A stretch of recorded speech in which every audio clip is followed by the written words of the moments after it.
Hey there guys, so today we have another beer talk, and this is about another change to the BeerAdvocate rating system and their top 250 list. And so I'll post a link to the previous video I did about this, where basically they only are counting written reviews that have 150 characters or more to count towards the rating of a beer. They've recently made another change where they've changed the variable, a variable in their formula in how they figure out the rating of a beer.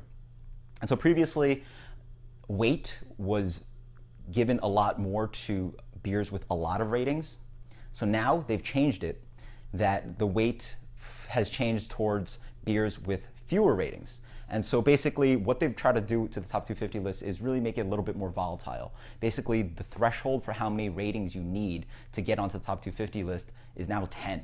So I was looking at the list right before this. There's a beer on there that has 12 ratings, literally 12 reviews, and now it's on the BeerAdvocate Top 250. It's Cane Mexican Brunch, by the way, if you're curious.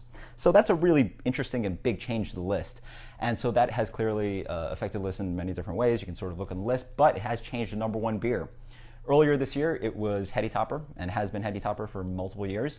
Then most recently, it changed to Pliny the Younger. And then now, most recently, it has changed to Treehouse's Good Morning, which is their 8.4% maple coffee imperial stout, which is pretty interesting. As for my opinion, it's pretty cool because for me, in my ideal world, the number one beer would come out of either Hill Farmstead or Treehouse, two of my favorite breweries of all, ever or in the world. So that's pretty cool for Treehouse. I'm a big Treehouse fan, so it's really cool to have the number one beer. It's also cool because I prefer that it's Good Morning compared to Pliny the Younger. Pliny the Younger, again, is draft only in specific parts of the country, mostly California, inaccessible to almost everyone in the world. Whereas Good Morning, despite its rarity and it's only brewed a few times a year, but even when it's brewed a few times a year, there are a couple thousand maybe growlers that leave the breweries. So even though it's a beer that is probably really hard to trade for, if you have the proper trade ammo, you can trade for it. So I think that's much more reasonable than Pliny the Younger. As for my opinion about this issue, about this change, or Good Morning being number one, sorry, it's pretty good. I mean, Good Morning is maybe a top 50 beer for me, definitely not a number one beer, but I guess people love Good Morning, so what can I say? In my opinion, you could probably get a few other Treehouse coffee stouts that are available, Double Shot being the most popular, and be just as happy or almost as happy. So I recommend that if you're really curious about Treehouse and want to dig in. And so speaking about that, I also want to talk about a change in my ratings. So basically, my goal with my ratings is always stay relevant, always have perspective. So I try to mimic the rating system that BeerAdvocate offers.